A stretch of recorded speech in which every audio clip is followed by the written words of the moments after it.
रामायण तो आप सभी ने देखी और सुनी होगी, लेकिन एक खास सवाल जो आज भी सबके जहन में उठता है वो है कि रामायण में रावण के वध के बाद उसकी बहन सुपर्णखा आखिर कहाँ गई।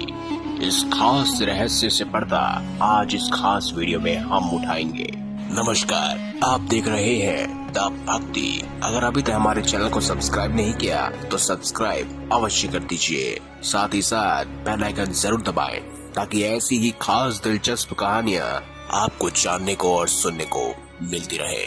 दोस्तों, जैसे कि आप सब जानते हैं, रामायण में सभी राक्षसों का वध हुआ था और विभीषण को साथ ही उनके साथियों को लंका सौंप दी गई थी, लेकिन सुपर्णखा का वध नहीं हुआ था। उसकी नाक काट दी गई थी और उसके अलावा उसका कहीं भी जिक्र नहीं मिलता है। वो इंसिडेंट तो आप सभी को पता ही होगा, जब सुपर्णखा राम की तरफ आकर्षित होकर उसके पास आती है और उससे कहती है कि वह उससे प्रेम करने लगी है, लेकिन राम मना कर देता है क्योंकि उसने पहले से ही सीता से विवाह कर रखा होता है। और ऐसे में लक्ष्मण और सुपर्णखा के बीच में विवाद हो जाता है, जिसके बाद लक्ष्मण सुपर्णखा की नाक काट देता है और इसी आक्रोश में आकर वह रावण के पास जाकर यह सब कुछ वाक्य बताती है, जिसके बाद ही सीता हरण होता है। लेकिन उसके बाद रामायण में एक भी बार सुपर्णखा का जिक्र नहीं मिलता है। आखिर वो उसके बाद गई कहाँ? दोस्तों, कहते हैं उसकी नाक जब काट दी गई थी उसके बाद से ही वह अपना चेहरा छुपाने लगी थी।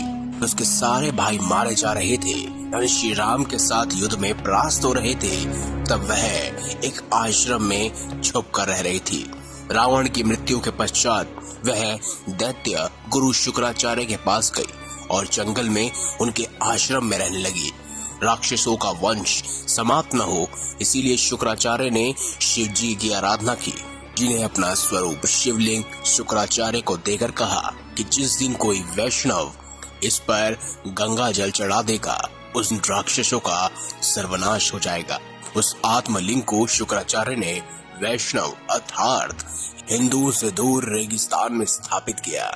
जी हाँ, जिसे आप मक्का मदीना भी कहते हैं।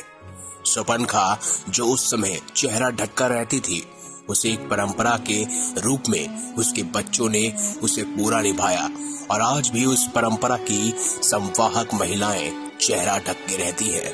दोस्तों, अगर इतिहास की माने और साथ ही साथ हमारे धर्म ग्रंथों की बात की जाए, यानी शुक्राचार्य ग्रंथ की बात की जाए, तो सुपर्णखा के वंशज कालांतर में अब्राहिम धर्म के अनुयायी हैं। दैत्यों के जीवन दान के फलस्वरूप को अनुयायी शुक्रवार को विशेष महत्व मानते हैं। इसमें दोस्तों आपका क्या मानना है कि सच में सुपर्णखा आज अरब देश में रहती है, यानी कि उसके वंशज आज अरब देश में रहते हैं? इस बात पर अपनी टिप्पणी अवश्य कमेंट बॉक्स में दीजिएगा। और अगर आपको वीडियो अच्छी लगी हो तो वीडियो लाइक करें, हमारे चैनल को सब्सक्राइब करें और ज्यादा से ज्यादा शेयर अवश्य करें। धन्यवाद।